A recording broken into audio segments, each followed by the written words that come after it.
What's up, guys? How's it going? It is Matt here. I'm going to introduce you guys to the newest addition to my collection, if you could call it a collection. And that would be the Generation 4 Glock 17. So I'm going to talk about why I picked this specific gun up and why I kind of like Generation 4 compared to all the other generations. So let's get into it.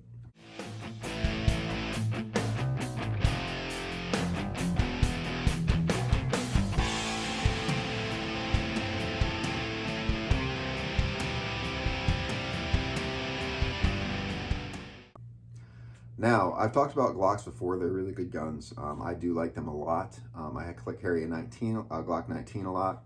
I like a lot of guns. I really do like a lot of guns. So I don't hate one gun over the others. I like 1911s just as much as I like Glocks. Well, maybe I like 1911s a little bit more than Glocks. But I like all guns in general. And I was ready to add to my collection.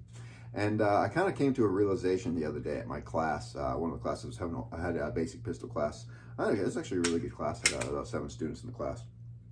Basically is when it comes to actual firearms manipulations and stuff like that. So one of the main things that new shooters struggle with, or people trying to get their permit struggle with, is manipulations, slide manipulations. Right? They really struggle a lot with slide manipulations. So I was debating which gun I wanted to get next, and I knew I wanted to add one to the collection. So I wanted to make it specific. I'm like, okay, I need to get front serrations on the pistol, and that is right here. Take a look. This Generation 4 is the one with the front serrations. This one also came with the extended slide stop. Right, that one came with an extended slide stop. And I had these Mariglows. These are the newer Mariglows kind of added to it. So there you go. I'm gonna get a good picture for you if I can. There you go. Hard to do it when I'm staring at a camera. So I added the Mariglows to it. What I have my students qualify on right now is either my M17, and I have Enforce APLC actually mounted on the front to have it a little bit more front weight, or I have them qualify on a Glock 19. I'm in a Generation 4. Now, there's 5 generations of Glocks out there, and I like out of all the generations, I honestly like the 4th generation the best. I want to talk about why I like that the best and why I specifically chose this gun for that, and it mainly has to do with the front serrations. But basically is Generation 5 is kind of a really nice Glock. They are really nice Glocks. I like it without the finger grooves. I like the feel of it without the finger grooves. I don't like the earlier ones with a little cutout there, especially with my hands, especially like a 19, it literally pinches me every time I get in there. I get the reason you want to do that. I just would prefer it being on the sides for like a little cutout on the sides. Generation was good. Generation 3 was really good. I had a Generation 3 for a while, but I hated the grip texture. Like, it was very slippery in my hand when I had a Glock 22 Gen 3 for a long time, and it's very slippery in my hand. When the Generation 4 came out, I was kind of turned on by them because I like the texturing on the Gen 4s, all right? I don't have the best lighting down here, but I like the texturing on the Gen 4s. Now, I have to put the back strap on them. I have to put, this is the medium back strap, because with the size of my hands, when I get there high in the pistol, I get slide bite all over my fingers right there. I get little railroad tracks, I guess you could say, on one side of my finger or on one side of my thumb because of it. So I needed to add that to it.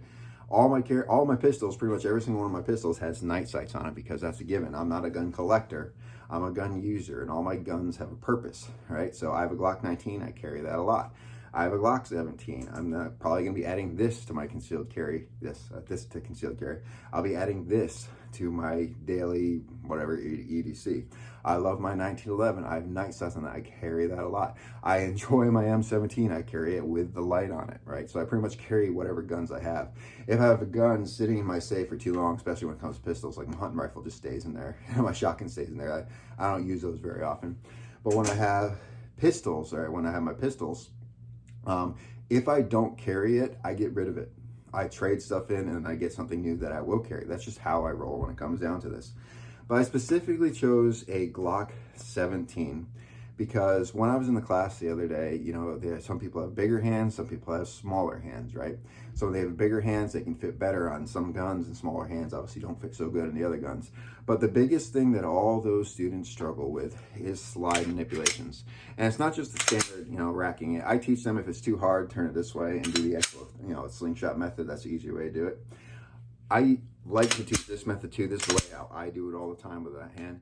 But as a new person, they have a really hard time struggling. They just don't know how to do it yet, doing the whole push one way and pull the other way aggressively and let it go.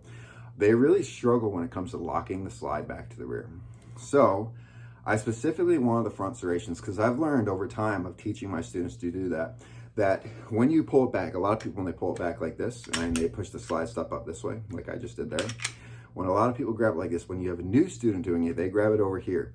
And I have to keep telling them to stop because they're going to get pinched. This is going to go down, this is going to come up, and their fingers are going to be in their skin's going to be in the way, and they're going to get themselves pinched. So what I've taught them to do, especially for the 19s a little bit smaller, is I've taught them to grab it from the front and kind of put more mass on it, blocking that right there, then pushing it back so it gives them more leverage. Now this is one of the big reasons I didn't choose a Generation 5. The Generation 5, I like the new trigger, I like the updates, I like the feel of it. But the new finish on it, they say it's a more durable finish. It is slippery. If you guys haven't picked up a Gen 5 yet, check the finish on a Gen 5. It is so slippery, like you're grabbing it, your hands are like sliding on it, right? So when I have students that use this in a gun or use this in a class, and they have a difficult time enough when Gen 4, I think it has more of a rougher texture. I like the way how this one feels on it. Your fingers don't slip on it very well. And they're slipping, they're not grabbing it very well. So that leads me to say, okay, I need to get some front serrations on it. All right, so they do it, and I do press checks. Okay, I'm a press check guy. I think they're important to do. It's part of your battery of arms. You gotta make sure it's loaded, right?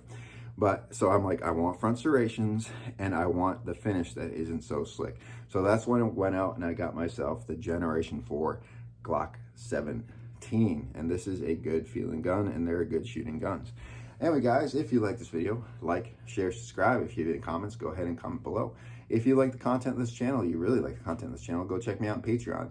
The link is down below in the description. You can help support this channel, whether it's $1 a month or however you want to do it. I appreciate it. It goes a long way.